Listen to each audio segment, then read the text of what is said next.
All right. Abyssic's uh, third album, Brought Forth in Iniquity, is in some ways it is an expansion of their whole idea, which is a symphonic, kind of progressive, extreme doom metal, funeral-ish doom metal sound with black metal influences.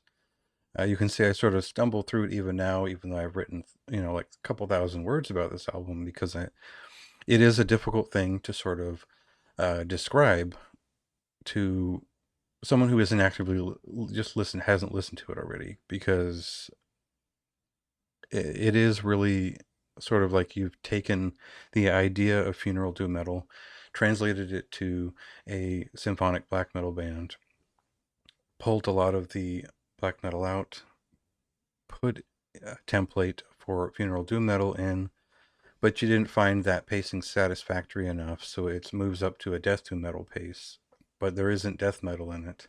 So there's um, it's an interesting band, and I think it's most interesting not because of those stylistic touches. Really, what we're getting is a high standard for extreme metal sound design applied to a really fantastic, almost not neoclassical, but like it's um, soundtrack or applied to symphonic metal. There's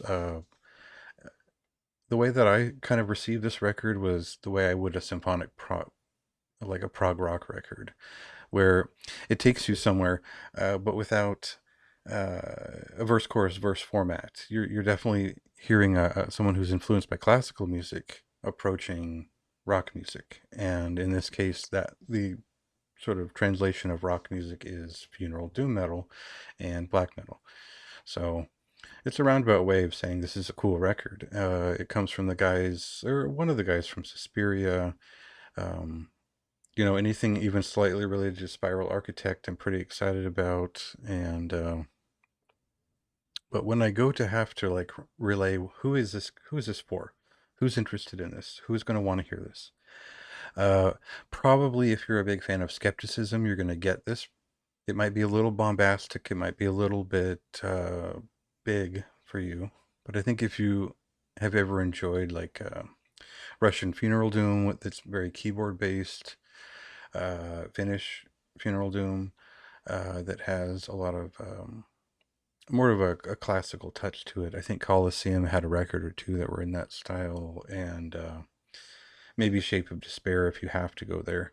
Uh, um, Otherwise, yeah, if you enjoyed the last Midnight Odyssey record, you'll kind of understand why I picked this up and kind of got into it. Even though I touched upon the previous couple of albums in different ways over the years. Uh, so there's a lot you could talk about in the performative sense, but how much of it does it actually translate on record? We don't really get a sense of the contrabass used in live performances here because it's more of a percussive instrument, and we don't really have room for that in the mix here. The use of the mellotron and moog is pretty, I think, substantial. But the simulated orchestra, the sort of symphonic elements, as it were, are really what dominates most of the conversation. And the notes on this record that are important are that if you were put off by the fact that the orchestration took over the entire mix, in this case, they've pared it down so that it sounds like an extreme metal band with an orchestra behind them, and not so much an orchestra with an extreme metal band packed in the corner. So it makes a big difference. And so this reads to me more like a skepticism record to some degree. There are other analogs, but that's my big point of fandom for something a little bit orchestral and something a little bit funeral doom.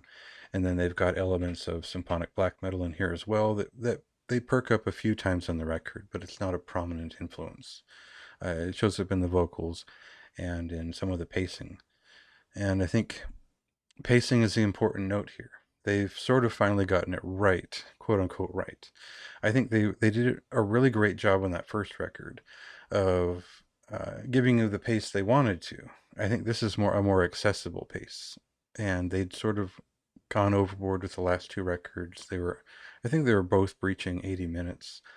This is a 50-minute record, and it's much easier to digest, even though it is just a lot to take in. And I love how it still feels maximal and huge, and there's a lot there, but everything is better defined in the mix, and it just is a pleasure to listen to. It's very impressive, and it's very different from most things you'll hear today.